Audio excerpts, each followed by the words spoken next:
Oh my God, it happened. So I love this bike, but right now I'm kind of really hating this bike at the same time. After all the hilly rides we did while we were traveling, I wanted to swap out the 1x for, yes, a 2x. I'm going old school. What that means, however, is I have to add a new derailleur, new cable housing, which generally isn't a problem for me. But this bike, the Bear Claw, which I do like as a bike to ride, absolutely hate working on this bike because of the internal routing. So what you're seeing here is day 4 of my attempt to put on the double crankset. The first issue was actually getting off the GRX cranks. I have no less than 3 bottom bracket tools here, but none of them fit this smaller diameter 16-notch bottom bracket that works for Shimano GRX. What the heck? What the heck?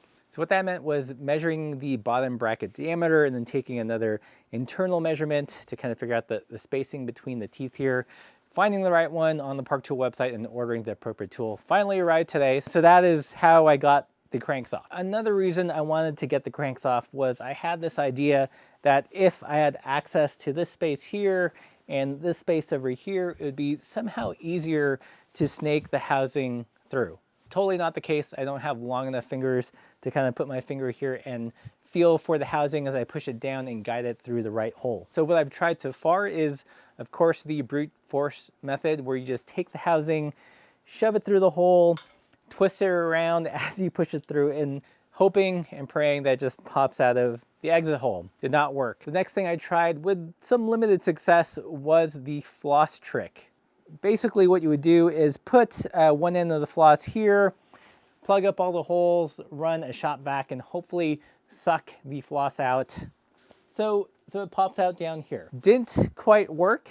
I was able to get it to pop out here in the bottom bracket space, but couldn't thread it through the exit hole. I know a specific tool exists just for this job, but I didn't really want to buy it because hopefully this will be the first and last time I'll have to do this. But we're going to do my own version of it. So this is what we're going to do. I've got a shifter cable here, small enough head to fit through the entrance and exit holes, as well as a rare earth magnet. And the idea is that I will snake this through, and hopefully through the power of science, the magnet will get the cable head out there. But after that, we are not done yet. I will then have to take the floss, tie it onto this, and pull the floss through.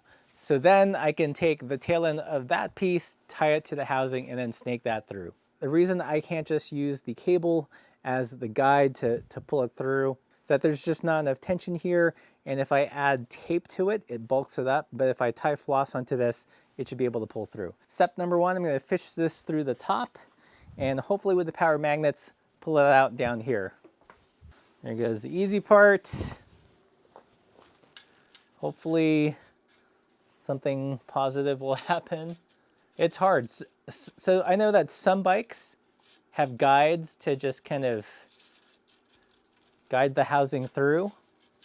This is not one of those bikes. I think it's just absolute pure chaos inside this frame here. Aha!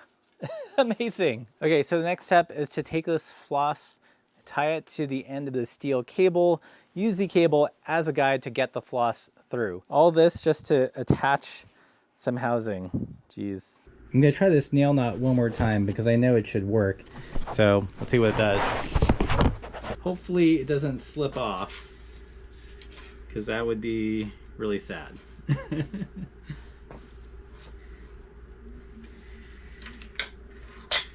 Pulling it through. Yes! All right. I've got the floss through, and I can just floss the bike. So the next part is to use the nail knot again, this time on the housing, and then fish it through just like I just did with the cable. I'm not going to explain how to do the nail knot because it's a real pain in the butt to explain, but there's this thing that's called the internet that has really good instructions. You use this tool as a guide for the knot here. And look, I don't know if this is the right way or the best way to do this. It's just the way I'm doing it because it's what makes sense to me. So the nail knot's called a nail knot because it's usually tied with some kind of helper tool like a nail. In this case, I'm just using Park tool, wrench. Feel like I'm fishing all of a sudden. Kind of am fishing all of a sudden. So there you go. Nice and tension on the housing. Let's pull her through. I want to be doing this all night. So it's this balance between tugging and pushing, and not tugging so hard that it'll pull the knot off, but enough to guide it through to the hole here. Oh, something. Nope. So the danger is, as I put more stress on this, it's going to start to fray. Where are you? You got to be close.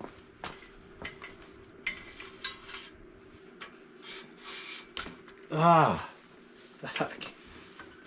I mean, it's got to be near the hole.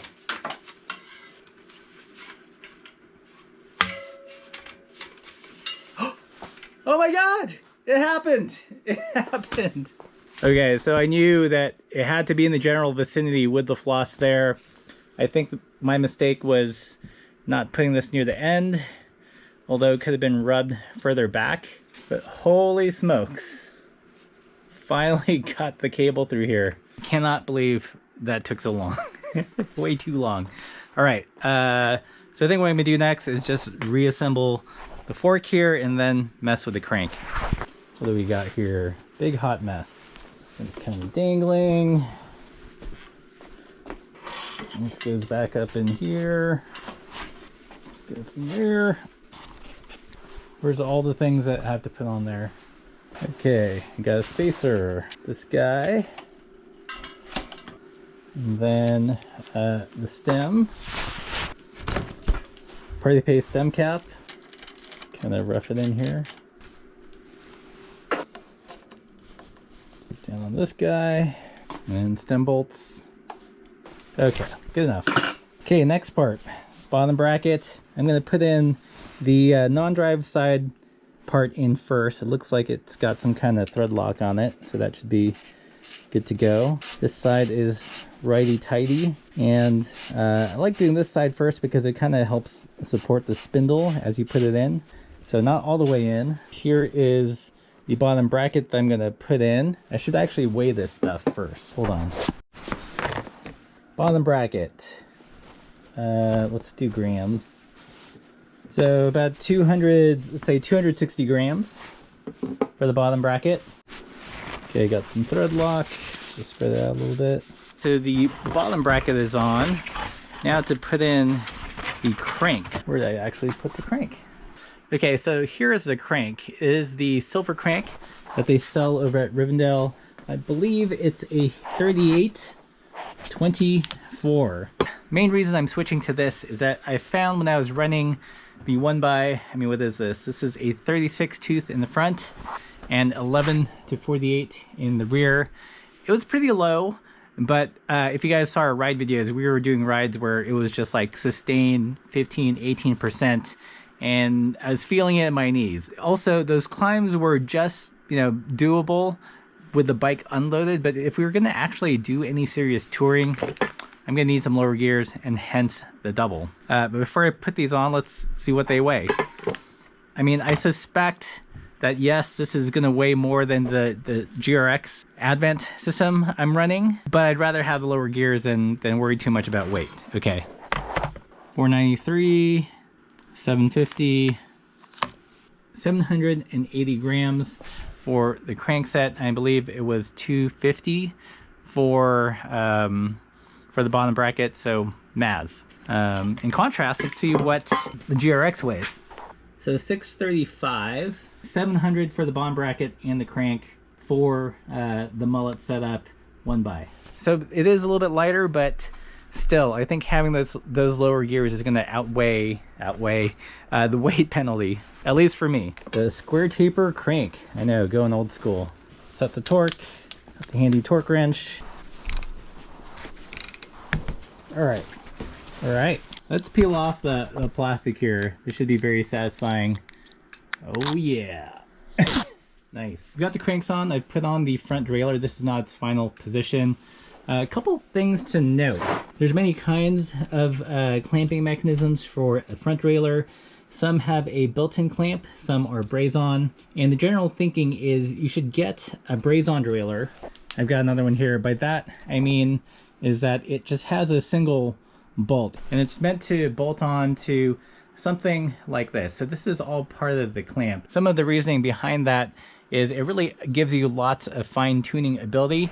Not only can you slide the derailleur up and down, but you can also move the clamp. So if you have to position it around like a bottle boss or something, you just have a little bit more flexibility with a braze-on style derailleur. Another big plus is if you swap bikes, this is a much larger tube than say my Bambora.